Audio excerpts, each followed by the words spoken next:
Hello, this is Adam Bernard with AutoPerspectives, and I'm back with a supersized episode after being on vacation for 2 weeks. And even though I was on vacation, the auto industry was not. So there's quite a bit going on, hence the extra large episode for today. We will dive right into probably the most controversial thing that came to light, as it were, over the past couple of weeks, and that is the new Ferrari Luce. After revealing the components of the interior a few months ago and the technical specifications, or at least some of them last year, we now got a full reveal of Ferrari's first electric car, and it is packed full of controversy. My feed is literally littered with commentary on the Luce. The exterior and interior design were both done by Lovefrom. That is the independent design firm that was founded by former Apple designer Johnny Ive, best known for taking buttons away with the new iPhone, and industrial designer Mark Newson, known for, among other things, the Ford 021C concept vehicle. Like the Dodge Charger Daytona up front, it features an aerodynamic wing across the front of the vehicle and a decidedly un-Ferrari looking face. The wheels are probably larger than you think, 23 inches in the front, 24 inches in the back. This is the more aerodynamic turbine design. If you want something a little more retro, there's a more standard looking 5-spoke design as well. And you'll notice that the windshield wipers here are parked along the A-pillar because really, as you look at it, there's really no other place for them to go. This is an entirely new aluminum structure composed of extrusions, casting, and sheets. Ferrari claims it is 35% more rigid than the Proto Sangue, which is the other 4-passenger Ferrari that this vehicle is being compared to. It has 4 round tail lamps that are concealed beneath a black plastic panel, so when the lights are off, you actually don't see them. And unlike the Dodge Charger Daytona, the Luce doesn't simulate an internal combustion engine, but it actually takes the noises made from the electric motors to create an audio signature. Ferrari says it captures the electromechanical vibration in the axles, which are then, quote, equalized, amplified, and delivered alongside visual feedback to inform the driver. A lot of controversy over what an EV should sound like. For most people, it's totally quiet. You can get all sorts of synthetic noises. You can make it sound like the Millennium Falcon. But in this case, Ferrari said, let's try to make it authentic as we can and draw the sound from the actual electric motors themselves. One thing that's driving the look of the vehicle, not the only thing, is the aerodynamics. They claim this is the lowest drag coefficient of any Ferrari. It's at 0.254. Ironically, that's good, but not awesome.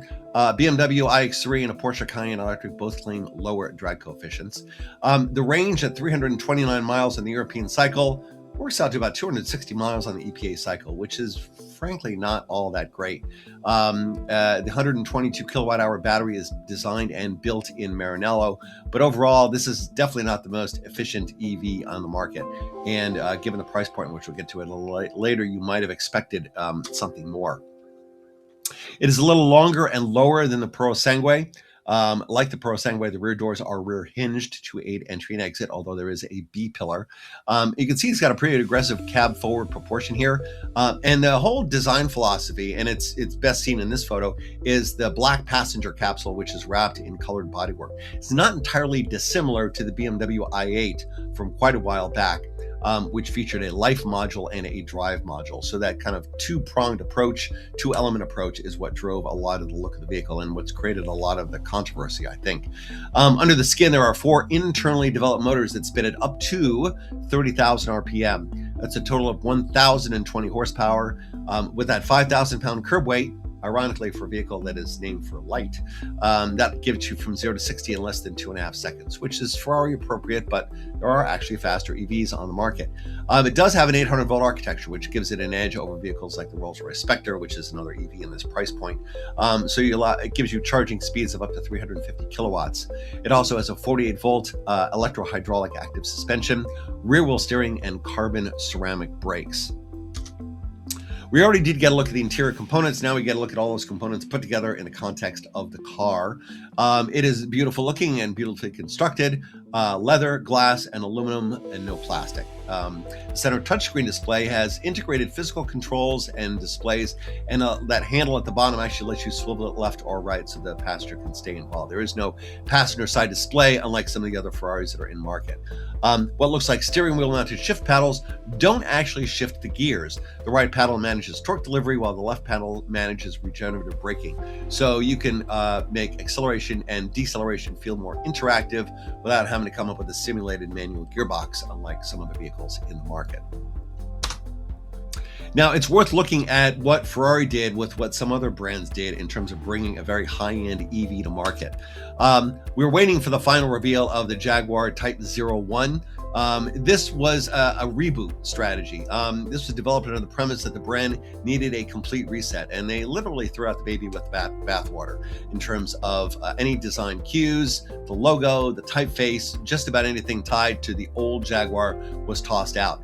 The Type 00 concept has already created a lot of controversy. It seems like the production version won't be quite as extreme. We'll find out when that vehicle gets revealed in about 2 to 3 months. Now, the Porsche Taycan was designed to extend the brand into EVs, applying Porsche aesthetics and dynamics to a four-seater. Porsche had already made four-seaters. They had already made sports cars. By most accounts, unlike the Luce, this turned out to be a pretty successful vehicle in terms of how it was executed. Car and Driver noted that it looks like a Porsche and corners like a Porsche, which is what you expect when there is a Porsche badge on the vehicle. And I think that's one of the reasons that the Luce has come under some criticism. We haven't had anyone drive it yet, so we don't know how all those technologies play. But aesthetically, a lot of folks say that that looks equally appropriate to have a Honda or a Nissan badge as it does to have a Ferrari badge. Now, the Rolls-Royce Spectre was designed to prioritize the brand.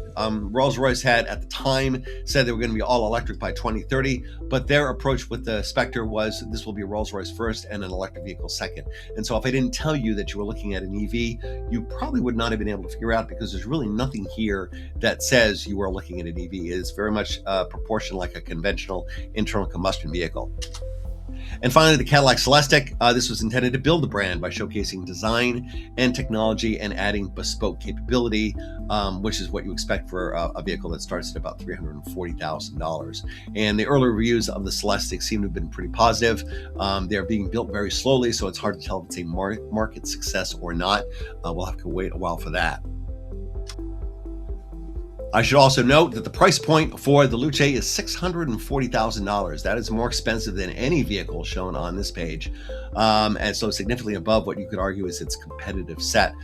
Ferrari CEO insists that there is significant interest from both new customers and existing owners, but order information won't be released until July with the second quarter financial results. We do know that right after the vehicle was unveiled, the stock plunged about 8%. It has recovered most of its value since then, but there's been a lot of debate about how much damage this has done to the brand. Personally, I think this is not a great Ferrari. It's a fascinating EV. Ferrari has had a couple of misfires in the past, and I would count this among them, but I think there is an opportunity for them to recover. We pivot to Germany to another controversial EV. This is the rather bulkily named Mercedes AMG GT four-door coupe. This is the first entry off the new AMG.EA high-performance EV platform, and that platform will also source an AMG GT SUV and an AMG GT SUV coupe. This replaces the current V8 hybrid 5-door with a more expensive and low-slung zero-emissions model. And if you remember the AMG GT XX concept, you'll see a lot of the cues from that vehicle here. Again, like the Luce, it's drawn some criticism of the design, not quite as extreme. It is a little kind of fish-mouthed up front, and there are some other curious choices with graphics, but it is a rather attractively proportioned vehicle, not unlike the Porsche Taycan. It does feature single, as it were, LED headlamps up front with star-shaped running lights and the oversized AMG grille. It is a tri-motor configuration with up to 1,153 horsepower, so even more than the Luce. 0 to 60 in as quick as 2.1 seconds, so also faster than the Luce. It uses axial flux motors, not radial flux motors like almost every other EV in market. Those were developed by Mercedes' new subsidiary, YASA, that they purchased a few years ago. These are small and power dense, and they rev up to 15,000 RPM. Curb weight here is a little heavier than the Ferrari at about 5,400 pounds. It's also about 300 pounds more than a Taycan Turbo S, so that, of course, will impact both range and performance. Around the back of the vehicle, there's triple round tail lamps with star-shaped running lights. The 800-volt architecture allows for charging up to 600 kilowatts. It's about 40% faster than you can charge a Ferrari Luce. Of course, you have to have a charger that puts out that much power, and there's not a lot of those in market at the moment. It'll get you 10 to 80% in 11 minutes, and an overall range of about 285 miles on the European cycle, or about 225 miles EPA in 10 minutes as well. both of which are pretty impressive. The overall range is expected to be about 430 miles on the European cycle, or about 340 miles on the EPA cycle. So definitely better than what Ferrari was able to achieve. The new battery pack has directly cooled cylindrical units, and there's a central coolant hub that manages all of the cooling functions to maximize track capability, because that is the point of buying an AMG branded vehicle. It has standard AMG active ride control air suspension, carbon ceramic brakes, and rear wheel steering. It offers the Aerokinetics active aero technology for both the underbody, the rear spoiler, and rear diffuser. Price point for the AMG GT 4-door, much more affordable, $180,000 for the GT55 at 805 horsepower, and $230,000 for the GT63 flagship. As with the Luce, we've already seen the interior of the AMG GT, but it's worth revisiting it here. It is, like most recent Mercedes, unfortunately very screen heavy, and that includes an optional 14-inch passenger display. It's heavy on the carbon fiber, quilted leather, and red lighting. Unfortunately, not as heavy on the physical controls, but Mercedes seems to have acknowledged that they'd like to fix that, so there may be a mid-cycle update that addresses that challenge. The Sky Control panoramic glass roof, quote, transforms at night into a sparkling canvas with a unique light display, and that will showcase either the AMG logo or racing stripes. The AMG Force Sport Plus drive mode includes an audible signature that mimics the AMG GTR V8 and is tied to a haptic feedback system in the seats. So unlike Ferrari, which chose to pull its sound out of the electric motors, AMG has gone for the synthesized internal combustion route. Like the Hyundai Ioniq 5N, it also features simulated shift points. Now, there are physical knobs for the response control, which adjusts the powertrain responsiveness and an agility control to adjust torque distribution to manage behavior in corners. So there are some physical controls. Again, overall, I was a bit disappointed that this was not a more analog and more driver-oriented interior. But on the other hand, it doesn't look out of place considering some of the other Mercedes interiors that have been launched over the past several months or so. And now we'll go over to BMW and the reboot of Alpina with the Vision Alpina concept that was unveiled in Italy. Alpina was originally founded in 1965 to develop high-performance variants of BMWs. In 2022, BMW acquired it, and it's now being relaunched as a premium sub-brand alternative to Mercedes Maybach, essentially filling the gap between BMW products and Rolls-Royce products. And so they will be developing some more premium and luxurious BMWs to the tune of about 2,500 units a year total. The new plan is to launch with a derivative of the just updated 7 Series next year. What's specifically described as being non-electrified, so no hybrid, and it'll be followed by a derivative of the X7, which is also slated to get a mid-cycle update. Future models may be more unique, like this large GT that echoes the original 8 Series. Up front, you've got a shark nose design, which echoes some of the new class vehicles with a shield-like grille and vertical main lights. You'll notice there are no door handles at all. There are little winglets that are integrated into the belt line like the new Volvo EX60. BMW is also expected to use this approach on the updated X5 that is due this summer. Under the hood of this concept is an Alpina tuned V8 with quad exhaust. But this also does offer a Comfort Plus mode, suggesting that the new Alpinas won't be as extreme as the M models and will lean a little more towards comfort and a little away from performance to allow M to continue to do their thing. Those are 22-inch wheels in the front, 23-inch wheels in the rear. And the interior, not surprisingly, picks up from the new 7 Series and suggests that they could actually do a unique Alpina vehicle off the 7 Series architecture. This interior features open pore wood finishes and machined metal detailing that was inspired by high-end watchmaking. The rear section of the center console houses a glass decanter and crystal glasses. Now, BMW so far has said they have no plans to build this. There are 2 Alpina models already in the pipeline, but at some point, they might change their mind and decide to add this to the portfolio. We'll have to wait and see. It certainly is a stunning looking 4-passenger coupe. Over in Italy, we frankly expected Stellantis to kill the Lancia brand as part of their new $70 billion business strategy targeting 2030.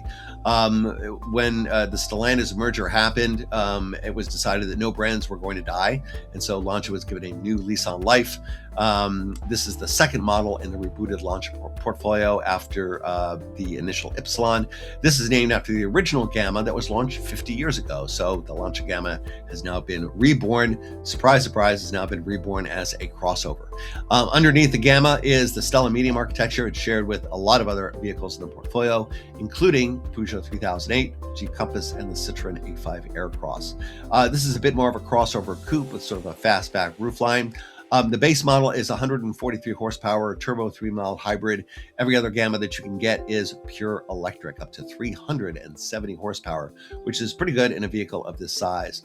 The EV ranges from 335 to 419 miles in the European cycle, anywhere from 290 to 360 miles EPA equivalent, so definitely competitive. And it pulls in some design cues from the Ypsilon, including split headlamps, clamshell hood, and active shutters in the front fascia. You will notice that the Gamma does feature flush door handles in the front, with rear door handles integrated into the C-pillars for a cleaner look. That gloss black trim that you see on the C-pillar harkens back to the original fastback Lancia Gamma sedan.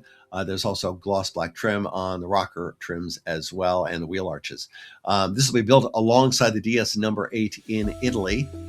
And inside also picks up some ideas from both the number 8 and from the Ypsilon. It has a 10.25-inch instrument cluster and a very low and wide 16-inch central touchscreen, which for a change doesn't look like an iPad glued to the top of the dashboard. It's a little better integrated here. Unfortunately, it looks like there are very few physical controls. There are some haptic switches on both the steering wheel and the center of the dashboard. And you'll notice in the center of the dash, the Tavolino, that's that center console tray, which is where you put your phone for wireless charging or use it for storage for coins or parking tickets or what have you. Moving over to China, this is the Volkswagen ID.Unyx 07, the latest entry in VW's growing China-specific EV portfolio. And in this case, it sounds like Volkswagen is going directly after the Tesla Model 3, which a mid-size sedan. Then this leverages the new China electronic architecture developed with XPeng. It's a central computing and zonal control, and it's built on the existing MEB EV architecture. It's the first vehicle to use the electronic hardware developed with XPeng, and it cuts the number of electronic control units by 30%. So significant reductions in both cost and complexity, which was the goal here. It's a cab forward fastback in a vehicle that's a little shorter than an ID.7, but longer than Volkswagen's own Jetta. Right now, it shows up in market with a single powertrain. It's rear drive with 228 horsepower. So this will move reasonably well, but it's not going to outrun a Model 3 performance. It's got a 60 kilowatt hour lithium iron phosphate battery with an EPA equivalent range of about 260 miles. So again, not quite where Tesla is. The screen-heavy interior feature appears to ditch any sort of physical controls, unfortunately, but does include a 27-inch augmented reality head-up display. There is a standard in-car fragrancing system, a vision-based highway navigation setup with LiDAR to follow, and 12-way adjustable sports seats. And all this starts at the very affordable price of about $19,000. There are other ID.Unyx entries specific to China, so look for that portfolio to grow in the future as Volkswagen looks to invest more in that market. And finally, we'll finish up with the Czech brand Skoda. This is the new Epiq, and this is their new entry-level EV. This is the last of the trio vehicles off VW Group's new affordable MEB Plus platform. So it sits alongside the VW ID Polo and the Coupe Raval and the upcoming ID Cross. It shares its powertrains with its VW and Coupe siblings as well, with a range of up to 272 miles on the European cycle or about 235 miles on the EPA cycle. So, decent as a second or third vehicle at home. The power maxes out at 208 horsepower. So unlike Volkswagen and Cupra, there is no performance variant of the Epiq, at least not yet. It showcases Skoda's new modern solid design language, which debuted with the Elrock EV. It has T-shaped front and rear lighting signatures and up to 20-inch wheels, which for a vehicle of this size really do look quite nice. And inside, there's a prominent touchscreen. Unfortunately, they kind of glued the iPad to the dashboard approach here. It's joined by physical buttons on the dashboard and physical scroll wheels on the steering wheel. So credit to Skoda for not putting everything on the screen. Your interior can come in either loft gray or loft mint textile. This was produced from recycled polyester fibers and artificial leather with matching stitching. And so this is the first Skoda to offer animal-free leather. This starts roughly in the neighborhood of 25,000 euros. So a big push by Volkswagen Group to get into the affordable EV segment as Stellantis and Renault expand their portfolios as well. This seems to be pretty true to the Skoda brand, and we'll see how it does once it hits the markets a little later this year. That about wraps up this supersized episode of Auto Perspectives. It's good to be back. Hope you missed me and hope you like what you see and hear. If you do, please subscribe and share. Visit Auto Perspectives to check out the blog. Look for me on LinkedIn, and I will see you back here next week. So long.